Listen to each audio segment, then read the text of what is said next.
Coming up on Network Africa,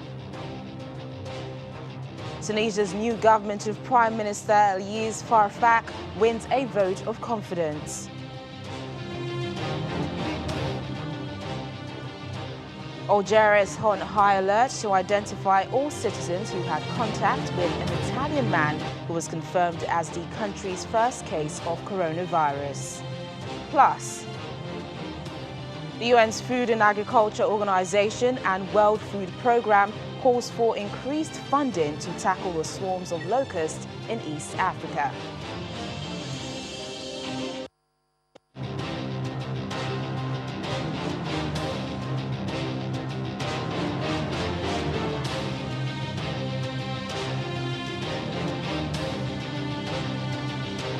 Hello and welcome to the programme. I'm Teniola Shoboale. The new government of Tunisia's Prime Minister Elias Farfak has won a vote of confidence in a late-night sitting of Parliament. After more than 14 hours of debate, MPs voted 129 to 77, with one abstention in favour of the new cabinet lineup.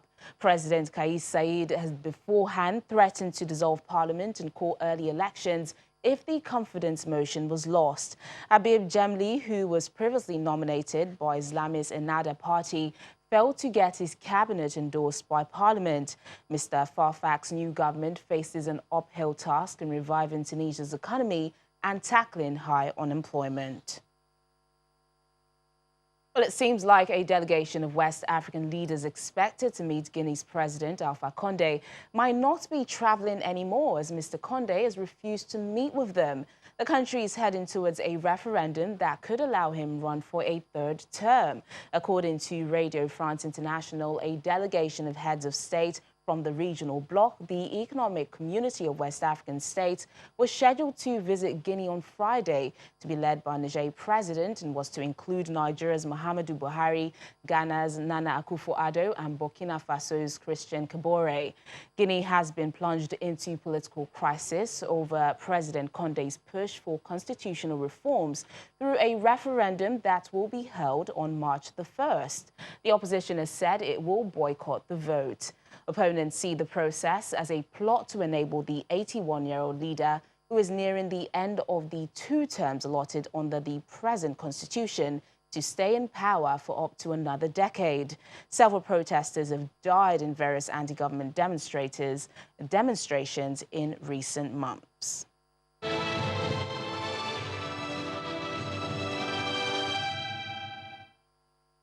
Now, Algeria is working to identify all citizens who had contact with an Italian man who was confirmed as the country's first case of the coronavirus. The Director of Prevention and Control of Communicable Diseases, Jamel Foura, says authorities are monitoring everyone who had been in touch with the 61-year-old patient.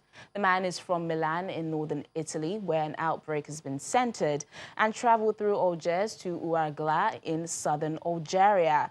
Asked about a possible suspension of flights or a bar on the mass weekly protests that have rocked Algeria for more than a year, Farah said such measures were not on the agenda. However, he said authorities would reinforce controls on planes arriving in Algeria, especially those coming from Italy. The important thing is to contain this situation so it does not spread. Since yesterday until today, we have been working to identify all citizens who came with him from Rome to Algeria and from Algeria to the city of Ouargla. This is our goal. A large number have already been identified. Also, citizens who were with him on the plane and who voluntarily went for checks in health institutions. Today, our goal is to identify everyone who had contact with these Italian citizens.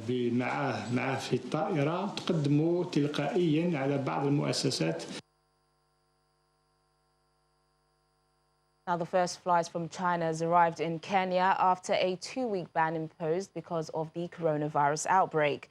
The authorities have allowed the 239 passengers off the China Southern Airlines flight after it landed at Jomo Kenyatta International Airport in the capital, Nairobi.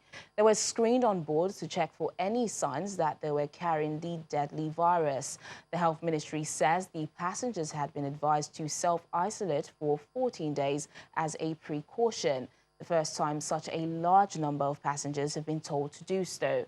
The travel route, suspended 2 weeks ago, will now provide 1 flight per week, down from the usual 4.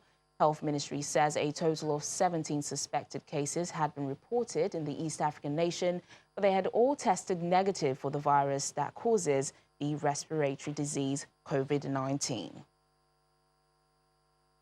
Meanwhile, the Chinese citizen suspected to have coronavirus in Lagos, Nigeria, has tested negative to the infection.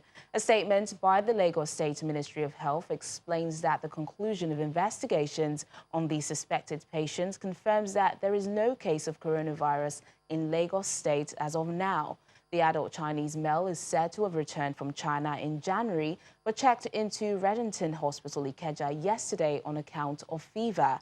He was said to have been moved to the mainland hospital, Yaba, and placed at the state isolation unit at the hospital. His blood samples were later taken to the virology lab for analysis, and it came out negative. Given details of the investigation, the Commissioner for Health, Professor Akin Abayomi, assured that the ministry's vigilance levels are very high and more measures are being put in place to safeguard the state. He cautioned against posting unverified news while asking Nigerians to disregard any information about the novel coronavirus that does not emanate from the Ministry of Health or his office. As at last night, it's not positive. But even if it's positive, it's been isolated, and then, it can be treated quickly. The good thing is the doctors are telling us that the fatality rate of COVID-19 is not as high as the other. Around the world today is about 2.5% at the highest. Unlike SARS and the rest are like 25-30% of fatality when people incur. The rate of spread is higher. So the rate at which it spread, but thankfully, the rate of fatality is not that high.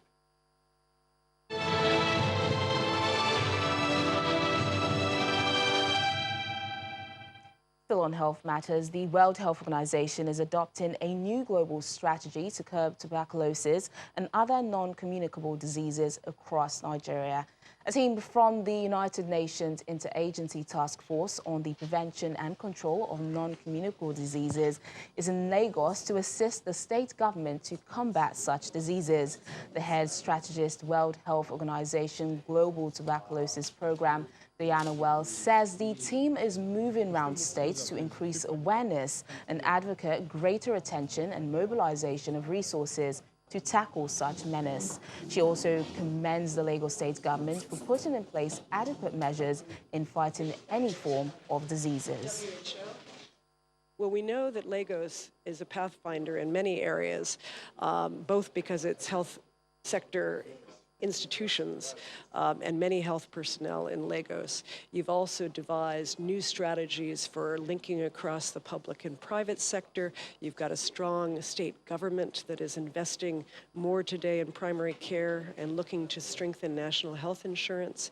So our efforts are trying to be sure across the UN and agencies that is as diverse as working on nutrition to working on disease control to working on cancer therapy and working on better food and action on refugees. We can all work better to coordinate.